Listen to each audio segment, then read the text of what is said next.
Sir sir পুলিশে phone দিয়েন না স্যার, আমি সত্যি বলতেছি আমার ব্যাংকে টাকা আছে। তোর মতো ফকিরের কাছে থাকবে ব্যাংক অ্যাকাউন্ট? তোর ড্রেসের দিকে একবার টাকা দেখছস ময়লা সিরা জামা পরে প্রথমে দেখে আমার সন্দেহ হয়েছিল যে তুই মিথ্যা কথা বলতেছস। তোর মতো রাস্তার ছেলের কাছে কি করে থাকবে এই কোটি টাকার ব্যাংকের অ্যাকাউন্ট?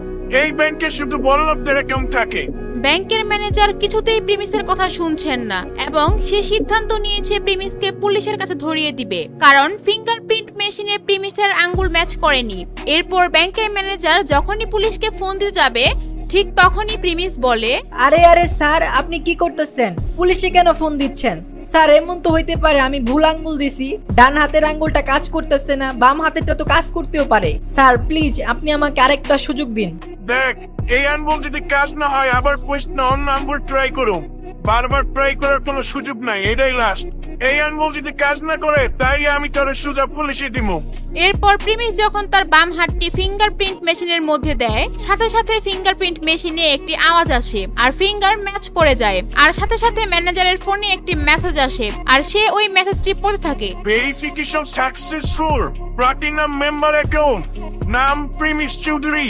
প্রিমিসের অ্যাকাউন্ট দেখে কাস্টমার ম্যানেজার একেবারে শক খেয়ে যায় আর ফিঙ্গারপ্রিন্ট অ্যাপ্রুভ হওয়ায় প্রিমিসের মুখে হাসি চলে আসে এবং ম্যানেজারের দিকে রাগের নজরে তাকায় আর মনে করতে থাকে একটু আগে তাকে কত কথা শোনালো, তাকে কত অপমান করলো। তারপর ম্যানেজার প্রিমিসকে বলে, প্রিমিস চৌধুরী স্যার, আমার ভুল হয়েছে, আমাকে মাফ করবেন, আমি বুঝতে পারি নাই। স্যার আমি এই ব্রাঞ্চে নতুন আসছি, আমি আপনাকে চিনতে পারি নাই, স্যার আমাকে মাফ করবেন।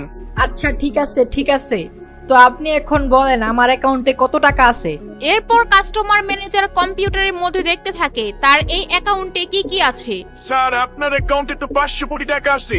শুধু তাই না স্যার, এই অ্যাকাউন্টের মধ্যে একটা ফেরারি কার আছে, 2 কেজি ওজনের 100টা বোরবারও আছে। এগুলো শুনে প্রিমিস ভাবতে থাকে সে এই টাকা দিয়ে কি কি করবে, আর ব্যাংকের কাস্টমার ম্যানেজার তো একেবারে অবাক হয়ে যায়। মাত্র 20 থেকে 22 বছরের একটা ছেলের কাছে এত টাকা, এত সম্পত্তি। প্রিমিসের কাছে যেই টাকা ছিল সেই টাকার 10%ও এই ব্যাংকের কারো কাছে ছিল না।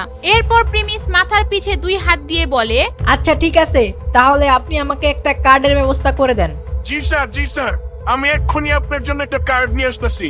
স্যার আপনি শুধু আমাকে 10 মিনিট সময় দেন, শুধুমাত্র 10 মিনিট। কিছুক্ষণ পর কাস্টমার ম্যানেজার একটা প্রিমিয়াম ভিসা কার্ড নিয়ে আসে আর সে ওই কার্ডটি প্রিমিসের কাছে দিয়ে বলে, স্যার এই কার্ডটি আমাদের ব্যাংকের সবচেয়ে রেয়ার একটা কার্ড। এই কার্ড দিয়ে আপনি আনলিমিটেড লেনদেন করতে পারবেন। এরপর প্রিমিস ওইখান থেকে কার্ডটি নিয়ে চলে যেতে থাকে আর এইদিকে ম্যানেজার ইয়াসমিন মাথায় হাত দিয়ে বসে থাকে। সে বুঝতেই পারছে না যে কি হচ্ছে ভিআইপি রুমে। সে ভাবতে থাকে প্রিমিস মনে হয় পাগল, না হয় কোনো ক্রিমিনাল, আর না হলে সে ডাকাত। প্রিমিস মনে হয় কাস্টমার ম্যানেজারকে বন্দী করে রেখেছে। এগুলো ভাবতে ভাবতে সে প্রিমিসের জন্য অপেক্ষা করে থাকে ব্যাংকের গেটের সামনে। কিছুক্ষণ পর যখন প্রিমিস ব্যাংক থেকে বের হয়ে যাচ্ছিল ঠিক তখনই ম্যানেজার ইয়াসমিন বলে, সো গাইস এখন আমাদের ভিডিওটা শুরু হবে। তো এর আগে একটা ছোট্ট একটা বিরতি নেব, বিরতির পর আমাদের ভিডিও শুরু হবে। সো গাইস আমাদের গেমের মধ্যে আসছে 100% টপ ইভেন্ট, আর এই ইভেন্টটা যদি আপনারা নিতে চান তাহলে আপনারা এই হোয়াটসঅ্যাপ নাম্বার বা এই ইমো নাম্বারে আপনারা যোগাযোগ করতে পারেন। ও কিন্তু 100% ট্রাস্টেড অ্যান্ড ও আমার এক কাছের ছোট ভাই, ওর কাছ থেকে আমিও মাঝে মাঝে ডায়মন্ড নিয়ে থাকি। তো আপনারা চাইলে ওর কাছ থেকে নিতে পারবেন।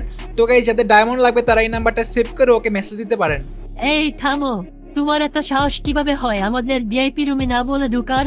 আমি তো আপনাকে আগেই বলছিলাম আমি এখানে টাকা তুলতে আসছি, আর কিছু না। এরপর ইয়াসমিন দেখে প্রিমিসের হাতে একটি প্রিমিয়াম ভিসা কার্ড। এটা দেখে ইয়াসমিন ভাবতে থাকে যে প্রিমিস আবার এই কার্ড ভিতর থেকে চুরি করে নিয়ে আসলো না তো।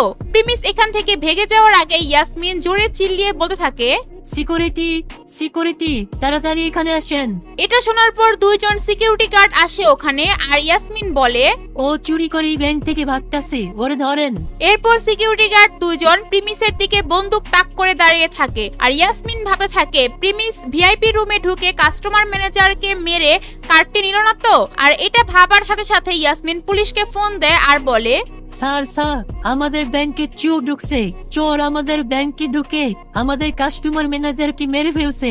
এরপর ওইখানে প্রিমিসের হাত বেঁধে মাটিতে বসিয়ে তার মাথার উপর বন্দুক তাক করে ধরে রাখা হয়। আশেপাশে ব্যাংকের মানুষ ওইখানে ভিড় জমায়। ব্যাংকের কাস্টমার ম্যানেজার সিসি ক্যামেরায় ভিড় দেখে তার রুম থেকে বের হয়ে আসে আর জিজ্ঞেস করে, এই এখানে কি হইতেছে, এত ভিড় কেন? স্যার আপনি বাইচা আছেন? আরে আমি এত তাড়াতাড়ি মরতে যাবো কেন? আর তুমি এখানে কি তামসা শুরু করছো? কি হয়েছে এখানে?